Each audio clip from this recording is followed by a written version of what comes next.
everybody. Welcome back to another episode of Am I a Bridezilla?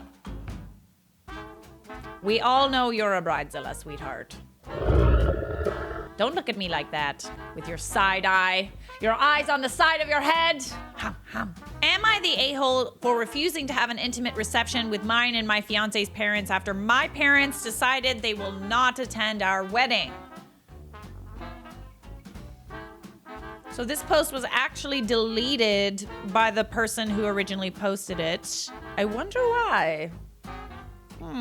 Let's find out. Me and my boyfriend will get married this year and my parents will not attend it. For context, I'm the youngest child and I have 6 more siblings. So here's the story. My oldest sister is abroad for more than half her life. I don't even remember most of our time together because I was really small when she left. About 2 years ago, she decided she'll invite our parents there for a 2-year vacation. To be fair to her and my parents, this was planned even before my boyfriend proposed to me. We were actively making a way for my parents to be there at our wedding, but I keep noticing these not so subtle remarks from my mom of how she excited it is to go to my sister, which evidently will result in them missing our wedding. She's even throwing out relatives' names who can alternatively walk me down the aisle, which really offended me at the time, but I kept my mouth shut. I tried to ignore those and still hoping they'll make it to our day. This week, their visas were approved, and mind you, they, my oldest sister and parents, can ultimately choose to fly next year. But they decided to push through with it before our wedding, which really broke my heart. But they didn't hear a word from me. I was still supportive. Even though it shattered me knowing my dad won't even walk me down the aisle. I don't like this. I joked to him once about it and he said he really wanted to, but my mom and oldest sister are the ones deciding and he's just going along with it. I guess my oldest sister doesn't really think it's that important to me to have my own parents at my wedding. After all, she barely knows me, if I'm being honest. Now here's where I might be the a-hole. My second and third oldest sibling. Wait, do I want to do that? This mouth is a little trigger happy. My second and third oldest sister are insisting we do an intimate reception to accommodate my parents because they will obviously miss our wedding. But I repeatedly refused to do it. I told them we no longer have funds to do that because we're saving what we have for our big day. They said don't worry about it, they'll handle it, but I still refused and told them I don't think it's necessary. In my mind, why would I do that if they can't even make a way to attend our wedding even though they clearly have a choice? You do got a point there. It is a little petty. To make it even more heartbreaking for me, while we were discussing who will walk me down the aisle, my oldest brother and sister didn't want to do it either because they said it'll make them look old. I cried about that for days. Oh, girl, I think I might be the a-hole because why would I not want a small gathering to accommodate my parents? But I'm also thinking, why am I the only one who needs to adjust? Isn't this supposed to be special to me and my partner? Why is it about them now? I mean, you got a point. Some points were made. Okay? I guess I'm just really resentful right now to all of them because they don't care about my feelings enough to see that I'm hurting. I've never asked them for anything. I just want them to at least show they care. So am I the a-hole? No. I'm sorry, you're not the a-hole. I fail to understand why your family doesn't realize how important this is to you. You're not the a-hole at all. I can't even fathom how I would feel if my family didn't want to come to my wedding or made up some excuse. It'd be one thing if it was like a medical problem or like they just really couldn't fly or maybe they were afraid, maybe they were like immunocompromised or something like that and they really, really couldn't be there. But they're not going to be there because they're on a vacation? Oh, I'm sorry. Is it like inconvenient to you to like get on a plane and come and watch me on the most important day of my life?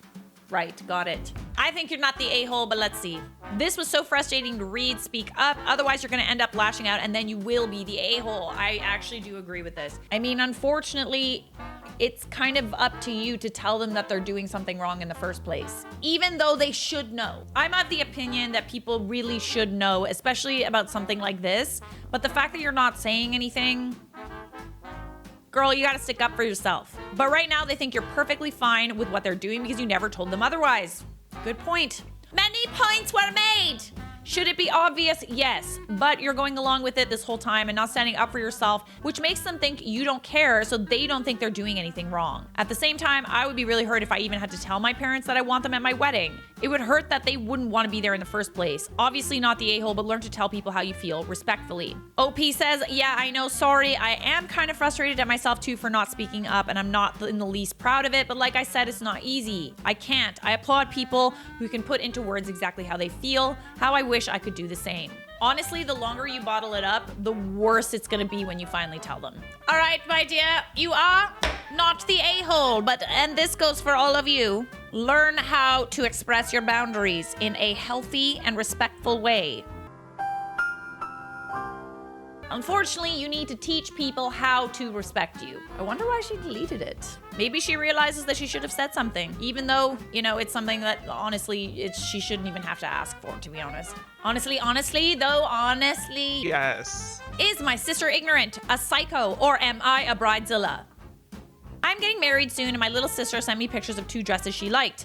One being light gray and the other blush. Pretty much white to me. Not only that, but our dress code is cocktail, semi-formal, and the dress is floor length and the other one is a high-low dress, and are far too dressy for our wedding. I'm not sure if she's plain ignorant to wedding dress colors or if she's being purposefully malicious. I always had the feeling she was way too lovey-dovey with my fiance, even with our baby. Examples: walked around pantless with just an oversized hoodie when we would visit, trying to steer him in the direction of complimenting her. Do you think I've lost weight? Do you think I look good, etc.?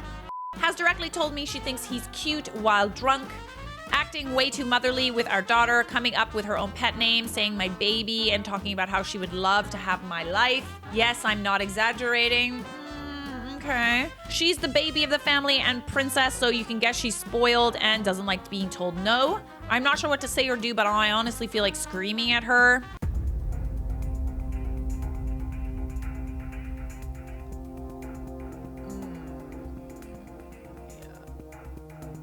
Yeah, that's, those are pretty close to white, aren't they? At first I was like, oh, you're overreacting, and...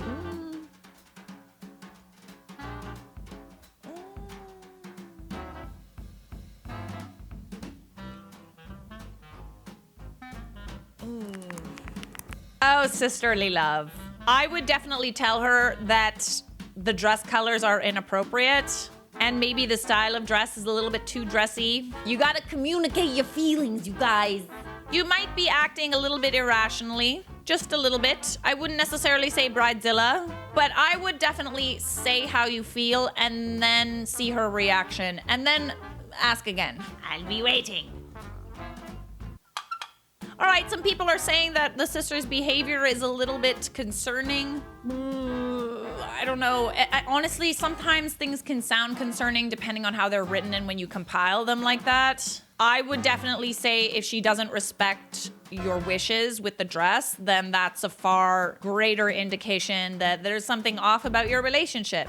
So, not a bridezilla. This time. Shall we do another? Ladies, let me just say how happy I am that you agreed to be a part of my special day. Below are a few guidelines for the wedding that I'd like you to review. Please initial by each point. Sign at the end and send back to me. I want to make sure that we are all on the same page. Thanks a bunch. Love ya. Signed, High Klass. My promises to you. I will have you wearing coordinated dresses, and I apologize in advance, but I promise to get everyone's input so everyone can feel comfortable and attractive. But the final choice will be decided by me. I will make every attempt to keep things inexpensive for everyone and to treat your time and energy with the respect it deserves. Okay?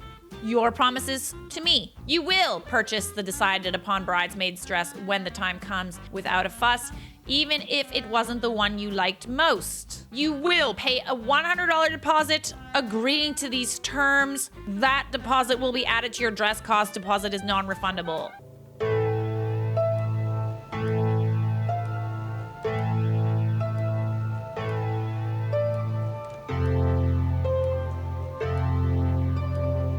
Okay, added to your dress cost or deducted from your dress cost? Okay, I'm confused. Because if she has to order the dresses, I can see how you would need to put a deposit down, maybe?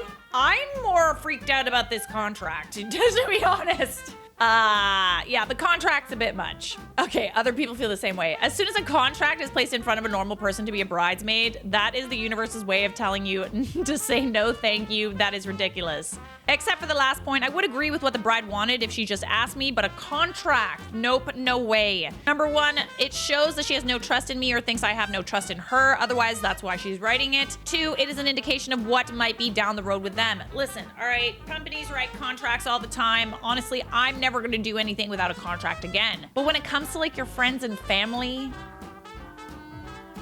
making them sign a contract or like an NDA is super weird. Like if they don't work for you, like that's kind of weird, you know? It's a bit much.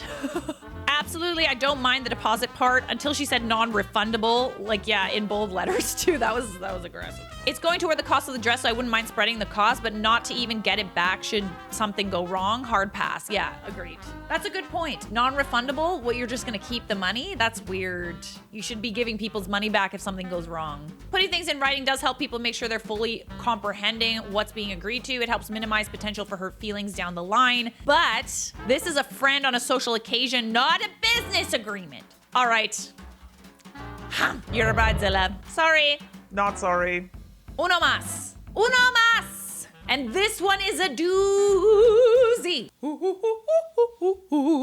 Morning, lovely ladies. I'm getting married in 2023 to my amazing hubby-to-be. We sent out the invites to our 200-person wedding last weekend, and I just had my friend call me up in tears because her invite is only for her and not for her boyfriend. She's been with her boyfriend since we were 17, but has always said they have no interest in getting married because her parents went through a bad divorce when she was a child. I reminded her that I've told everyone from the beginning that we want this day to be full of Love and happiness for everyone. and celebrate all of the long-term couples in our lives as well as ourselves. So we're only inviting committed couples.